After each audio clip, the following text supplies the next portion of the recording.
सत्यम news की फटाफट खबरों में आप सभी का बहुत बहुत स्वागत है। शुभ प्रभात, आदाब, नमस्कार। आज शनिवार की खबरों को लेकर हाजिर हूं मैं नसीर कुरैशी। भदोही जिले की फटाफट खबरों में क्या कुछ है, देखिए इस बड़ी व अहम खबर के साथ। भदोही पुलिस अधीक्षक अभिमन्यु मांगलिक का तबादला हो गया है। उनकी जगह गोरखपुर के अपर पुलिस अधीक्षक अभिनव त्यागी भदोही जिले के नए एसपी बनाए गए हैं। उत्तर प्रदेश के आगरा जनपद के रहने वाले अभिनव त्यागी 2019 बैच के आईपीएस अधिकारी हैं। पुलिस अधीक्षक अभिमन्यु मांगलिक को फतेहपुर का पुलिस अधीक्षक बनाया गया है। शुक्रवार की देर रात शासन ने 4 पुलिस अधीक्षकों सहित 7 आईपीएस अधिकारियों के तबादले किए हैं। पुलिस अधीक्षक अभिमन्यु मांगलिक का 1 साल 2 महीना 12 दिन के बाद तबादला हो गया है। पुलिस अधीक्षक अभिमन्यु मांगलिक भदोही जनपद में रहते हुए पुलिसिंग व पुलिस लाइन समेत थाना कोतवाली व कार्यालयों को काफी हाईटेक किया है। साथ ही अपराध पर बेहतर कंट्रोल के लिए भी पुलिस अधीक्षक अभिमन्यु मांगलिक जाने जाएंगे। फिलहाल शुक्रवार की देर रात पुलिस अधीक्षक अभिमन्यु मांगलिक का तबादला हो गया है। अब भदोही जिले के नए पुलिस अधीक्षक अभिनव त्यागी होंगे। भदोही जिले में घरेलू गैस सिलेंडरों की किल्लत, घटतौली, मुनाफाखोरी, अवैध भंडारण को लेकर जिलाधिकारी शैलेश कुमार ने शुक्रवार को बड़ी चेतावनी जारी की है। डीएम ने कलेक्ट्रेट सभागार में जिले के सभी 42 गैस एजेंसी संचालकों के साथ बैठक करते हुए कहा कि बुकिंग के जरिए निर्धारित समय अवधि में उपभोक्ताओं को होम डिलीवरी के माध्यम से गैस सिलेंडर उपलब्ध कराया जाए।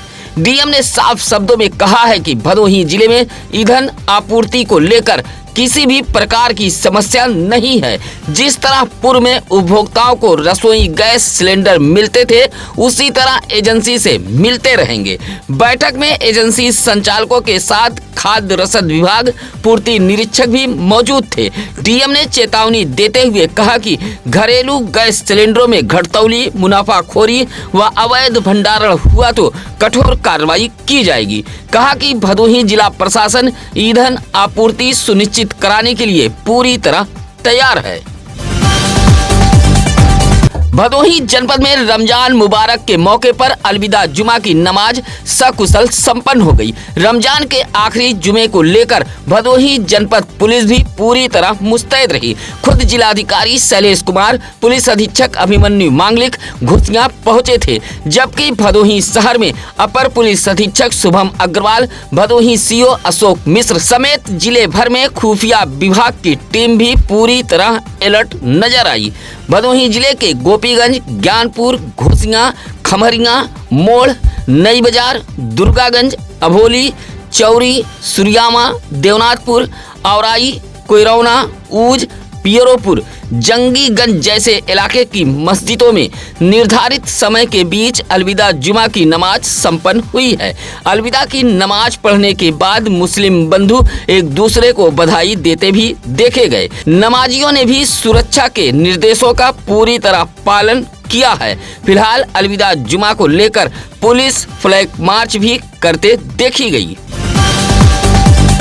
भदोही जिले में भ्रष्टाचार की हद पार हो रही है। लगभग 25 लाख रुपए से बनी सड़क हाथ के नाखूनों से उखड़ रही है। नाराज ग्रामीण प्रदर्शन करते हुए सड़क निर्माण की जांच कराए जाने की मांग कर रहे हैं। हाथ के नाखूनों से उखड़ने वाली व धूल की तरह उड़ने वाली सड़क की यह तस्वीर आई है असनाव बाजार से सटे मर्चवार गांव से। यह इलाका कोतवाली ज्ञानपुर के अंतर्गत आता है। आप भी तस्वीरों में देख सकते हैं कि किस तरह ग्रामीणों की ठोकरों व हाथ के नाखूनों से भरभरा कर 4 दिन पहले बनी सड़क की गिट्टी उखड़ रही है।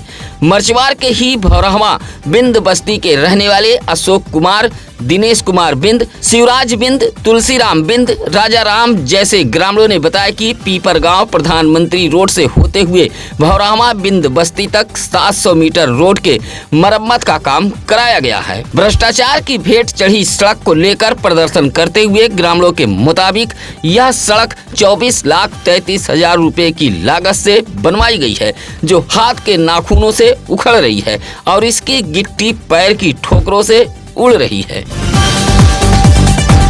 दुर्गागंज के भंडा गांव में उस वक्त सनसनी फैल गई जब 16 वर्षीय कक्षा 9 के छात्र अमन गौतम का शव उसके ही मकान के बंद कमरे में पाया गया है। किशोर को लेकर प्रेम प्रसंग से जोड़कर चर्चा की जा रही है। सूत्रों के मुताबिक भंडा गांव निवासी रमेश कुमार गौतम का इकलौता पुत्र अमन गौतम गांव के ही एक स्कूल में कक्षा 9 का छात्र था।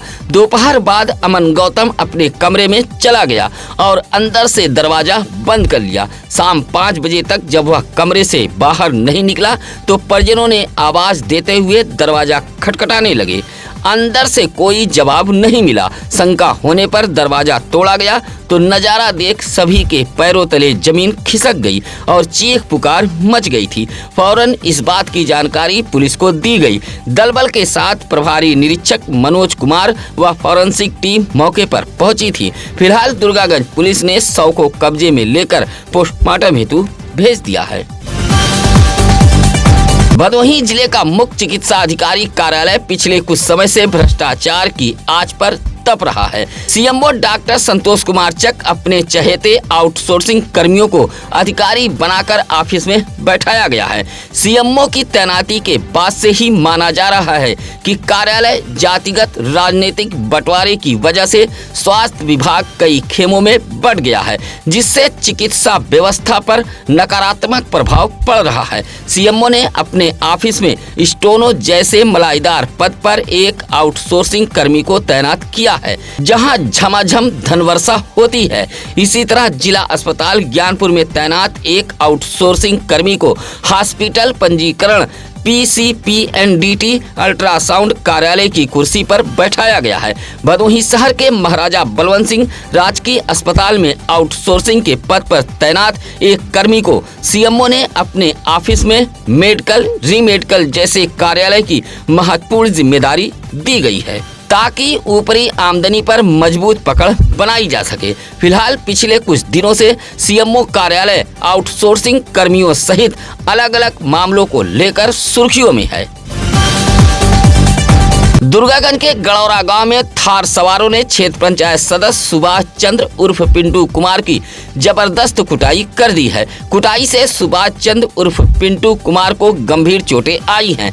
पुलिस को दिए गए शिकायती पत्र में क्षेत्र पंचायत सदस्य ने कहा कि उसकी सोने की चैन व जेब में रखा पर्स भी गायब है। गड़ौरा निवासी सुभाष चंद्र उर्फ पिंटू कुमार ने पुलिस को दिए गए शिकायती पत्र में बताया है कि वह एक वैवाहिक कार्यक्रम से मोटरसाइकिल से रात को घर लौट रहा था। जैसे ही गड़ौरा मोड़ के पास पहुंचा तभी थार व बाइक सवारों ने रोककर उसे मारा पीटा है, जिससे उसे गंभीर चोटें आई हैं। जिला अस्पताल ज्ञानपुर में इलाज कराया गया है। आरोप लगाया कि गांव के ही डॉक्टर प्रमोद कुमार के इशारे पर उसे पीटा गया है। डॉक्टर प्रमोद कुमार सरकारी जमीन पर कब्जा कर रहे थे, जिसकी शिकायत की गई थी। इसी से खुन्नस खाकर उसके ऊपर जानलेवा हमला हुआ है। सुरियामा के जोधापुर गांव से शुक्रवार को दर्जनों ग्रामीण जिलाधिकारी कार्यालय पहुंचे थे। जिलाधिकारी कार्यालय पहुंचे सुनील साव, जानकी देवी, शकुंतला राजकुमार, सुनीता देवी, वीरेंद्र कुमार, ब्रजेश कुमार, मधुसूदन जैसे ग्रामीणों ने एक पत्र सौंपते हुए कहा कि गांव में आबादी की भूमि व एक आम रास्ता मौजूद है। आरोप लगाया कि इसी भूमि व आम रास्ते पर गाँव के ही सुखराज सिंह, दुखराज सिंह, उदयराज सिंह, छविनाथ सिंह जैसे लोग जबरन बाउंड्री वाल का निर्माण कराकर रास्ते को बंद किया जा रहा है। विरोध करने पर गाली गलौज, मारने पीटने की धमकी भी दी जा रही है। इसकी जानकारी डायल 112 पुलिस को भी दी गई थी। बावजूद रास्ते पर बाउंड्री वाल का निर्माण जारी है। ग्रामीणों ने कहा कि सुरियामा पुलिस भी कोई कार्रवाई नहीं कर रही है। जिलाधिकारी कार्यालय को शिकायती पत्र देते हुए जोधापुर से पहुंचे ग्रामीणों ने कार्रवाई की गुहार लगाई है।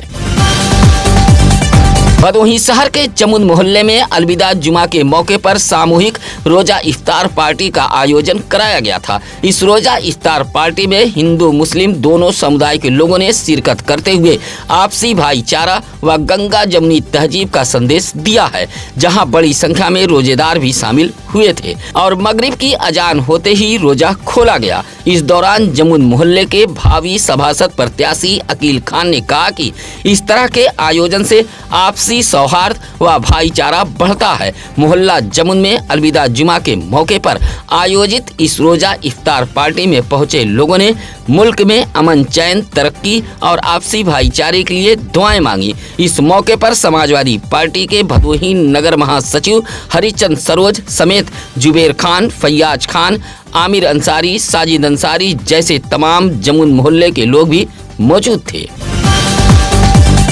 मोड़ पुरानी बाजार के सूबापुर में चल रहे संगीतमय श्रीमद् भागवत कथा के आखिरी दिन पंडाल में भक्तों की भारी भीड़ उमड़ी थी। मुख्य यजमान के रूप में सूबापुर निवासी रामजी सिंह रहे। गया जी प्रस्थान को लेकर रामजी सिंह के आवास पर संगीतमय श्रीमद् भागवत कथा का आयोजन कराया गया था।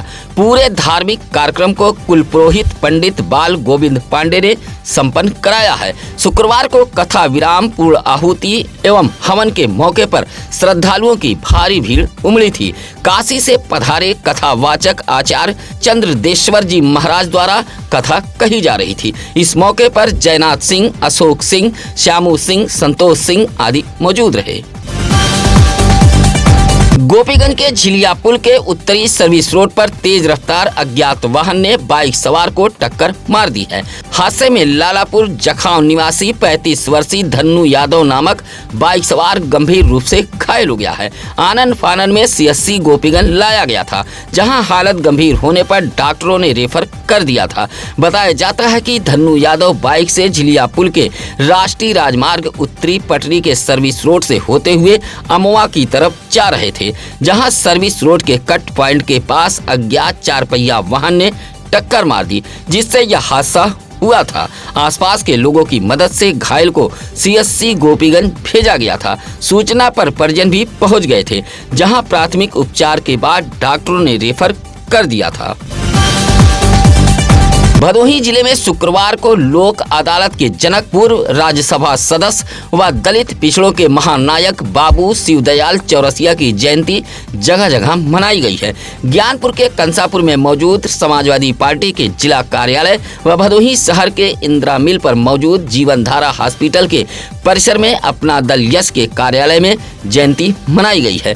दोनों राजनीतिक दलों के कार्यालय पर बाबू शिवदयाल चौरसिया के चित्र पर फूल माला चढ़ाते हुए कार्यकर्ता व पदाधिकारियों ने नमन किया और उनके जीवनी पर प्रकाश डाला। समाजवादी पार्टी जिला कार्यालय पर जिला अध्यक्ष प्रदीप यादव व अपना दल यश के कैंप कार्यालय पर मड़ियाहू विधायक डॉक्टर आर.के. पटेल जयंती कार्यक्रम में शामिल हुए थे। इस दौरान वक्ताओं ने कहा कि बाबू शिवदयाल चौरसिया अंतिम सांस तक न्यायालय से लेकर सड़क तक वंचितों की लड़ाई के लिए लड़ते रहे, इसलिए उन्हें लोक अदालत का जनक भी कहा जाता है।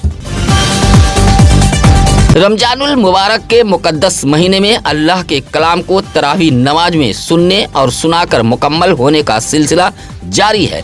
ज्ञानपुर के दशरथपुर पलवारपुर में मौजूद जामा मस्जिद में भी 22 रमजान को तरावी नमाज में कुरान मुकम्मल हुई है। भदोही शहर के मर्याद पट्टी निवासी हाफिज मोहम्मद अहमद खान दशरथपुर पलवारपुर के जामा मस्जिद में तरावी नमाज पढ़ा रहे थे। रात तरावी नमाज मुकम्मल होने पर नमाजियों ने हाफिज अहमद खान को फूल माला, कपड़ा, साफा, इत्र, नकदी देते हुए जोरदार स्वागत किया था। तरावी नमाज में कुरान मुकम्मल होने के बाद लोगों ने मुल्क में आपसी भाईचारे के लिए दुआएं भी मांगी थी। इस मौके पर हाफिज आफ्ताब आलम, इलियास, वजीर आलम, शमशाद अंसारी, सैफू, हारून, अनवर, फिरोज आदि मौजूद रहे। गोपीगंज के इब्राहिमपुर गंगा घाट किनारे मौजूद एक भारी भरकम बरगद के पेड़ के नीचे इलाके के 2 जनप्रतिनिधियों की ओर से सीटिंग चेयर रखवाई गई थी, ताकि गंगा घाट किनारे सुबह की सैर पर आने वाले लोग बैठकर आराम फरमा सके। लेकिन न जाने किसका और किस बात को लेकर सीटिंग चेयर पर गुस्सा फूट पड़ा है। बरगद के पेड़ के नीचे रखी दोनों सीटिंग चेयर को नुकसान पहुंचाया गया है। एक चेयर को तो तोड़कर क्षतिग्रस्त कर दिया गया है, जबकि दूसरी चेयर उस स्थान से गायब है।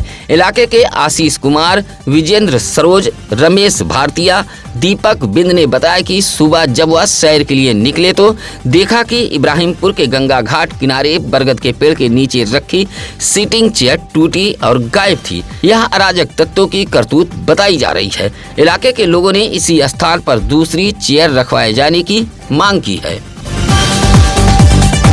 विभागीय अधिकारियों की लापरवाही के चलते भदोही जिले के ग्रामीण इलाकों में मौजूद तालाबों की हालत बदतर है, जबकि ऐसे तालाबों के सुंदरीकरण व रख रखाव के नाम पर लाखों रुपए खर्च किए गए हैं। बावजूद तालाबों की हालत काफी दयनीय है।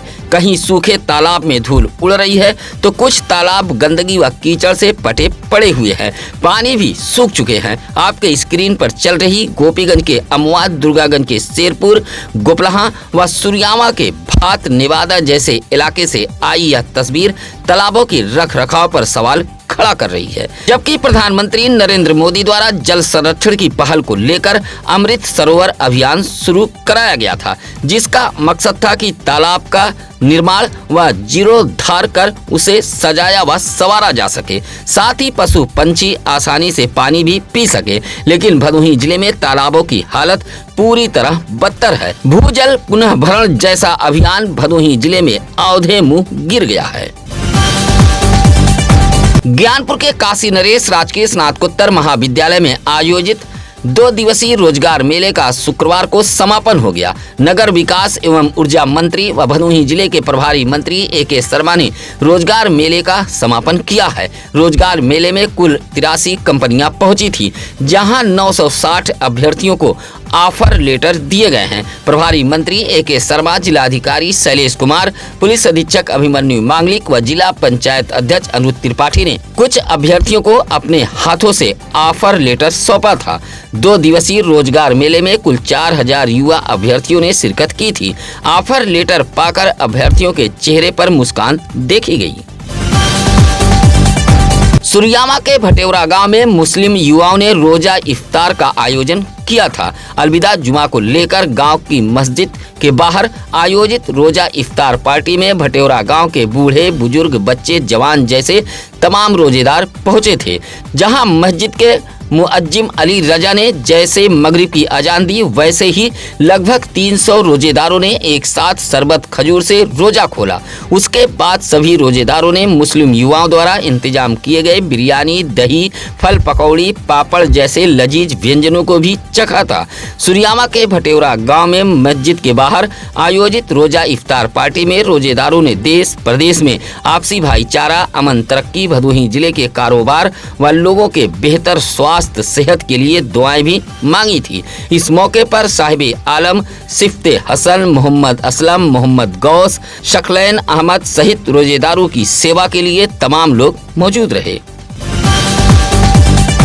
औराई के कैयरमऊ निवासी मुन्नू गौतम ने डीएम कार्यालय पहुंचकर एक पत्र सौंपा है और कहा कि गांव के ही प्रहलाद, शिवराज, सीताराम, रामराज जैसे लोग जमीन पर जबरदस्ती निर्माण कर कब्जा कर रहे हैं। मना करने पर झगड़ा फसाद पर आमादा हैं। कहा कि वह अपने दरवाजे पर बैठा था, जहां इसी विवाद को लेकर मारा पीटा गया है। कहा कि वह भागकर किसी तरह जान बचाई है। मुन्नू गौतम ने शिकायती पत्र देते हुए इंसाफ की गुहार लगाई है। पारिवारिक जमीन विवाद के दौरान गैर इरादतन हत्या में माननीय न्यायालय ने 3 लोगों को सजा सुनाई है। कोरोना पुलिस के मुताबिक भीखीपुर गांव में साल 2021 में पारिवारिक जमीनी विवाद को लेकर लाठी डंडे से पीटकर 55 वर्षीय मायाराम नामक अधेड़ को गंभीर रूप से घायल कर दिया गया था। गंभीर चोट आने के कारण 1 घंटे बाद अधेड़ मायाराम की मौत हो गई थी। इस मामले में मृतक मायाराम के बेटे बबलू कुमार गौतम ने मुकदमा दर्ज कराया था। अब पुलिस की विवेचना व DGC दिनेश पांडे की पैरवी के बाद माननीय जनपद न्यायाधीश अखिलेश दुबे ने हरिराम, धर्मेंद्र व सुनील को 10-10 वर्ष व दयाराम को 7 वर्ष की सजा सुनाते हुए माननीय न्यायालय ने अर्थदंड से भी दंडित किया है। माननीय जनपद न्यायाधीश ने यह भी आदेश दिया है कि अर्थदंड की संपूर्ण राशि में से आधी धनराशि मृतक मायाराम की पत्नी उर्मिला देवी को दिया जाएगा। ऊंच के सुधमे गांव में समाजवादी पार्टी शिक्षक सभा के राष्ट्रीय सचिव पंचलाल सरोज मास्टर के आवास पर निरंकारी सत्संग का आयोजन किया गया था। इस दौरान निरंकारी सत्संग में पधारे राकेश मुखी ने कहा कि निराकार परमात्मा के एहसास में से एक सभी का मूल है। इस एक को जानकर, एक को मानकर, एक होकर इसकी भक्ति करनी चाहिए। भक्ति के मार्ग अलग हो सकते हैं लेकिन मंजिल एक ही है। इस दौरान सतगुरु माता के दिशा निर्देशों को भी सुनाया गया। सत्संग को लेकर भंडारे का भी आयोजन किया गया था। सत्संग व भंडारे में सपा नेता हृदय नारायण प्रजापति, घनश्याम पासी, करियापाल, मनोज कन्नौजिया सहित तमाम लोग मौजूद रहे।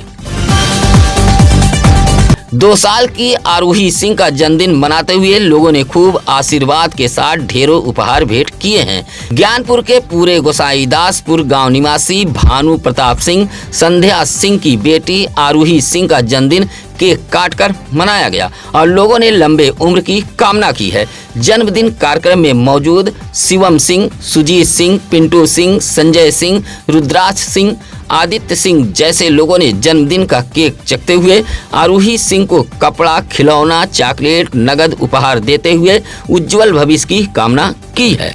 आज की खबरों में बस इतना ही। चलते चलते आप सभी दर्शक बंधुओं से निवेदन, अपील, गुजारिश है कि आप अपने इलाके की खबरें हमें भेज सकते हैं या फिर जिले में कहीं भी हो कोई खबर, आप इसकी जानकारी भी हमें दे सकते हैं। इसके लिए लगातार हम चैनल पर नंबर फ्लैश कर रहे हैं। इसी के साथ अब नसीर कुरैशी को दीजिए इजाजत। नमस्कार, आदाब। ताज़ा खबरों के लिए सत्यम न्यूज़ को सब्सक्राइब करें।